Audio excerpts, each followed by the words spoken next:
Haleluya, puji Tuhan, salam sejahtera bagi kita semua, keluarga GPDI El Shaddai Magelang. Rise up, bangkit, bergerak, berdampak. Puji Tuhan, kita bersyukur kepada Tuhan, kembali hari ini kita dapat menikmati kebenaran firman-Nya. Mari kita mau terima berkat dan pesan Tuhan melalui renungan 79 kita hari ini. Langsung saja kita akan buka Alkitab kita di dalam Imamat 7 ayat 1 dan ayat 11. Sekali lagi, Imamat 7 ayat 1 dan ayat yang ke-11. Saya akan bacakan bagi kita semuanya. Ayat 1. Inilah hukum tentang korban penebus salah. Korban itu ialah persembahan maha kudus. Ayat yang ke-11. Inilah hukum tentang korban keselamatan yang harus dipersembahkan orang kepada Tuhan. Puji Tuhan. Renungan firman Tuhan kita pada hari ini berjudul aturan. Aturan ya, Bapak Ibu pasti sudah tidak asing dengan kata yang satu ini. Terlebih dahulu kita akan mengobservasi ayat yang sudah kita baca tadi. Ya Bapak Ibu yang diberkati oleh Tuhan, Imamat pasal 7 ini menjelaskan tentang persembahan bakaran dan persembahan-persembahan lainnya yang harus dibawa oleh orang Israel kepada Tuhan. Tadi kita bisa melihat di dalam ayat 1 dan ayat 11 ada korban penebus salah, ada korban keselamatan, ada korban yang harus dibakar, atau ada korban yang berupa roti yang harus disajikan dan persembahan-persembahan lain. Dan semua persembahan-persembahan tersebut ada penjelasannya di dalam pasal ini. Kita melihat ya, kalau disimpulkan dari keseluruhan pasal ini, jika persembahan itu berupa hewan ternak seperti sapi atau domba, maka harus dipilih hewan ternak yang tidak bercacat, yang artinya benar-benar kondisinya baik, fisiknya sehat ya, dan kemudian itu boleh dipersembahkan kepada Tuhan. Sapi muda, kalau ada hewan ternak yaitu sapi muda, itu harus disembelih di hadapan Tuhan dan darahnya diambil, kemudian dipercikkan di sekeliling mezbah, dan bagian-bagian tubuhnya harus diatur di atas kayu yang kemudian terbakar di atas mezbah dan akan dibakar di atas mezbah tersebut. Kemudian kalau ada hewan ternak yang dipersembahkan berupa domba atau kambing, maka domba dan kambing itu juga harus disembelih di sisi mezbah sebelah utara ya. Darahnya kemudian juga harus dipercikkan di sekeliling mezbah dan bagian-bagian tubuhnya juga diatur di atas kayu, kemudian dibakar di atas mezbah.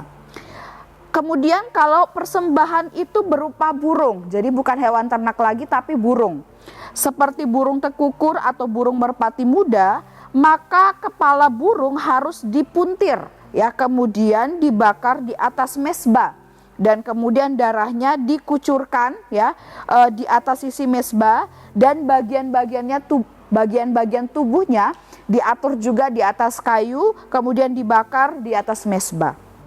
Nah, jadi intinya semua persembahan ini adalah persembahan yang benar-benar dipersiapkan, diatur sedemikian rupa untuk Tuhan, dan tujuannya supaya persembahan ini bisa menyenangkan hati Tuhan ya, kemudian sesuai dengan kehendak Tuhan. Nah, kemudian apa interpretasinya bagi kita Bapak Ibu? Apa pelajaran kita bisa ambil dari pasal ini yang berbicara tentang korban-korban persembahan ini? Ya, satu kata yang dapat menyimpulkan semua penjelasan mengenai persembahan-persembahan yang tadi kita sudah bahas dalam pasal ini, yaitu aturan ya. Aturan. Semua persembahan bakaran ataupun persembahan berupa roti, persembahan berupa hewan ternak ataupun burung, ya semua yang ditulis di dalam pasal ini ya harus dibawa, dipersiapkan, disediakan oleh seluruh bangsa Israel untuk Tuhan. Dan dalam proses mempersiapkannya ini, dalam proses penyediaannya ini, semua harus dilakukan sesuai aturan. Sesuai aturan yang ditetapkan oleh Allah tentunya. Jadi kenapa hewan ternak harus yang tidak bercacat? Karena itu aturannya Tuhan. Kemudian kenapa hewan burung itu kemudian harus dipuntir, baru dibakar, kemudian darahnya dicucurkan? Yaitu juga karena sesuai aturan Tuhan. Mungkin juga tepung yang tidak beragi ya, tidak boleh pakai ragi, kemudian dipersembahkan. itu pun karena sesuai aturan Tuhan, makanya dibuat demikian. Jadi semua proses persiapan, bahkan prosesi persembahan korban kepada Tuhan itu dilakukan sesuai aturan yang ditetapkan, dibuat oleh Allah itu sendiri. Nah, aturan dalam Kamus Besar Bahasa Indonesia memiliki beberapa pengertian Bapak Ibu. Yang pertama, aturan itu berarti ketentuan, patokan, petunjuk atau perintah yang telah ditetapkan supaya dituruti. Kemudian aturan juga berarti tindakan atau perbuatan yang harus dijalankan. Jadi wajib Bapak Ibu. Kemudian aturan juga memiliki pengertian ketertiban atau adat sopan santun. Ya, jadi kenapa harus diterapkan? Karena merupakan adat, ya, norma, ya, yang kemudian etika yang harus diterapkan, yang harus dilakukan, dan dari hasil melakukan aturan itu akan menghasilkan ketertiban. Nah, jadi ini mengapa pentingnya aturan itu berlaku dan harus diikuti. Dan aturan yang Allah tetapkan mengenai persembahan-persembahan ini tentunya ada tujuannya Bapak Ibu. Bukan semata-mata untuk mengekang atau untuk membebani atau memberatkan bangsa Israel. Tidak Bapak Ibu ya. Tetapi aturan ini dibuat Allah ada tujuannya, yaitu bertujuan untuk menekankan, mengingatkan lebih lagi kepada bangsa Israel mengenai ada 3 hal yang akan kita bahas. Yang pertama, mengenai ketaatan dan penghormatan kepada Allah. Ini adalah hal yang wajib bagi bangsa Israel dan juga bagi kita tentunya ya Bapak Ibu. Tidak hanya dalam tindakan sehari-hari ya, kita tahu bersama ada hukum Taurat di tengah-tengah bangsa Israel. Tidak boleh mencuri, tidak boleh berzina ya, tidak boleh mengingini milik sesama, kemudian harus menghormati orang tua dan sebagainya. Itu mungkin dalam tindakan sehari-hari, itu harus diikuti karena itu aturannya Tuhan. Tetapi tidak hanya dalam tindakan sehari-hari itu Bapak Ibu, tetapi juga di dalam hal ibadah, yaitu dalam korban persembahan kepada Tuhan. Semua harus dilaksanakan dengan taat sesuai dengan aturan yang Tuhan sudah berikan. Kalau aturannya harus hewan ternak, ya harus hewan ternak, harus taat. Ya, meskipun mungkin bagi manusia, oh sepertinya hewan ini lebih bagus, sepertinya hewan ini mungkin lebih tambun, kemudian lebih besar, lebih baik bagi pandangan kita. Tapi kalau Allah suruhnya hewan ini, ya harus hewan ini, ya itu harus ditaati. Kemudian tidak ada bangsa Israel yang bisa memberikan persembahan di luar dari yang Tuhan tetapkan. Kalau ada, sampai ada yang mempersembahkan hewan di luar dari aturannya Tuhan, maka tentunya persembahan tersebut tidak akan diterima oleh Tuhan. Bahkan orang yang membawa korban tersebut akan mendapatkan konsekuensi atau akibat dari apa yang dia buat. Yaitu bisa saja Tuhan menghukum dia, atau pada zaman dahulu kemudian orang yang melanggar kekudusan Tuhan bisa mati dan sebagainya. Nah, inilah ketaatan bangsa Israel. Mereka harus ikuti aturannya Tuhan, dan di samping mereka mentaati, itu juga kemudian menjadi tanda mereka menghormati Allah. Karena dari mereka taat, mereka tahu bahwa Allah itu adalah Allah yang agung. Mereka harus menghormati Allah dengan mentaati firman-Nya. Jadi di sini bangsa Israel diajarkan tentang ketaatan dan juga penghormatan kepada Tuhan. Dan begitu pun juga dengan kita ya Bapak Ibu. Mazmur 4 ayat 6, di sana dikatakan, persembahkanlah korban yang benar dan percayalah kepada Tuhan. Jadi Bapak Ibu, saat kita taat kepada Tuhan, menghormati Tuhan, memberikan korban persembahan yang benar sesuai aturannya Tuhan, ya kemudian Tuhan pun akan berkenan atas kehidupan kita, dan kita pun juga akan kemudian menikmati berkat-berkat Tuhan, pemeliharaan Tuhan, ya. Tuhan pun juga akan senang terhadap kehidupan kita. Kemudian yang kedua, ya, aturan yang dibuat oleh Allah ini tujuannya apa? Yaitu untuk menekankan bangsa Israel, mengingatkan bangsa Israel dan juga kita tentang kesucian dalam beribadah. Persembahan adalah bagian dari ibadah bangsa Israel kepada Tuhan.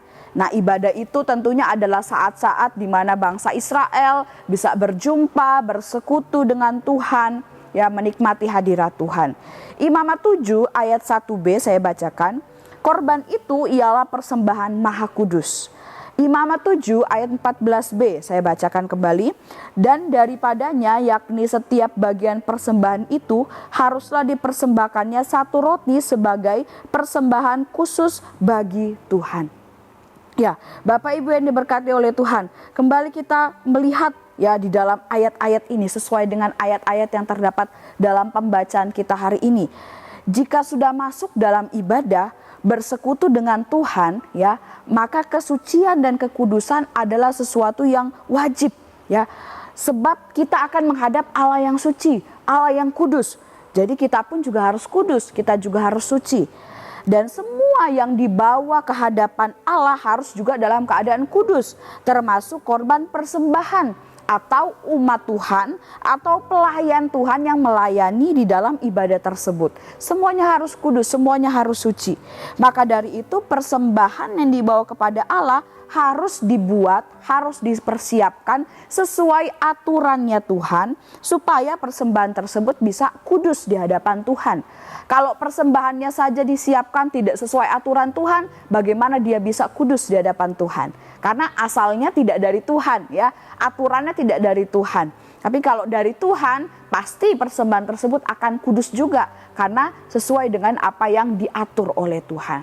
Nah, jadi inilah pelajaran bagi kita Bapak Ibu. Saat kita beribadah kepada Tuhan, kita harus kemudian benar-benar mempersiapkan diri kita, benar-benar mengatur, menyediakan hidup kita yang terbaik karena kita akan menghadap Allah, ya. Sesuai dengan aturannya Tuhan kita datang, kita kudus di hadapan Tuhan, apa yang kita bawa juga berkenan di hadapan Tuhan.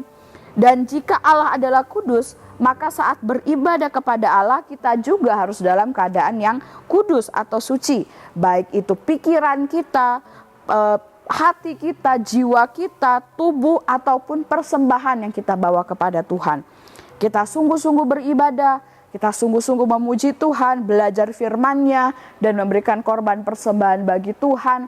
Ya, semua kita bawa kepada Tuhan dalam keadaan yang kudus, dalam keadaan yang suci. Nah, itu juga menjadi hal yang harus kita perhatikan di dalam kehidupan kita.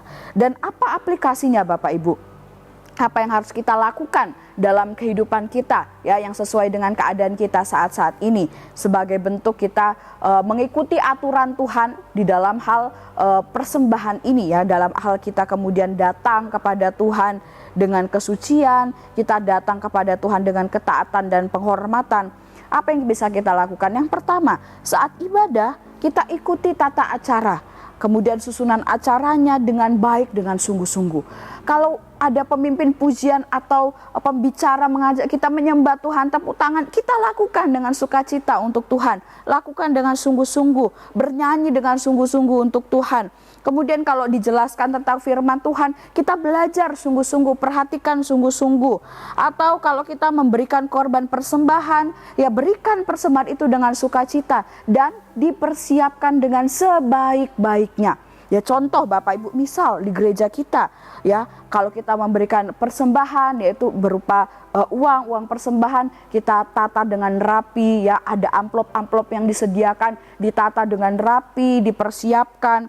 Kemudian juga saat memberikan persembahan dicek lagi Bapak Ibu, jangan sampai tertukar mungkin, ya. Jadi ada amplop yang kosong yang dimasukkan ke dalam kotak persembahan dan tidak ada isinya, ya, karena kosong. Jadi memberikan persembahan tapi amplopnya saja, tidak ada kemudian korban persembahan berupa uangnya di dalam. Itu semua kita perlu perhatikan Bapak Ibu, ya, diatur dengan sebaik-baiknya karena kita memberikannya untuk siapa? Untuk Tuhan. Ya, mungkin tidak ada yang tahu berapa jumlahnya, tapi kalau kita mempersiapkan dengan baik, kita sungguh-sungguh memberikannya, Tuhan pun pasti akan berkenan atas persembahan kita tersebut. Atau juga Bapak Ibu, selain di waktu ibadah, mungkin dalam aktivitas kita atau dalam pekerjaan kita sehari-hari, lakukan dengan baik. Patuhi peraturan-peraturan yang berlaku dan juga terapkan perintah firman Tuhan dalam hal-hal yang kita lakukan, dalam aktivitas kita, pekerjaan kita, kita dasari juga dengan kebenaran firman Tuhan. Nah, itu yang dapat kita lakukan dalam kehidupan kita sehari-hari. Sebagai bentuk kita mempersembahkan yang terbaik untuk Tuhan dengan ketaatan, dengan penghormatan, dan juga dengan kesucian di hadapan Tuhan. Ya, puji Tuhan. Tuhan Yesus memberkati kita semuanya dari renungan firman Tuhan kita pada hari ini. Kami ucapkan terima kasih bagi Bapak Ibu yang telah mengikuti renungan 79. Kiranya renungan ini dapat menjadi berkat, kekuatan bagi kita semuanya.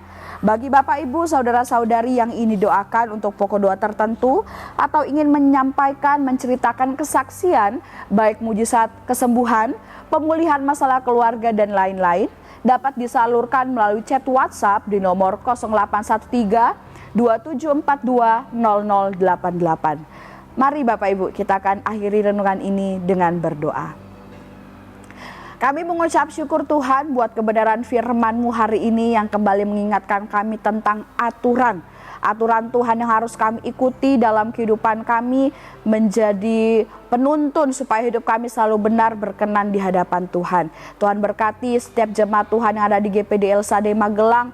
Biarlah hidup jemaat Tuhan semakin hari semakin cinta Tuhan, semakin setia melayani Tuhan. Allah damai sejahtera yaitu Yesus Tuhan kiranya memperlengkapi keluarga GPD El Shaddai Magelang dengan segala yang baik untuk melakukan kehendak-Nya dan mengerjakan di dalam kami apa yang berkenan kepadanya. Bagi Dialah kemuliaan sampai selama-lamanya. Terima kasih Tuhan, kami aminkan dan terima firman-Mu dengan penuh ucapan syukur dalam nama Yesus. Haleluya. Amin.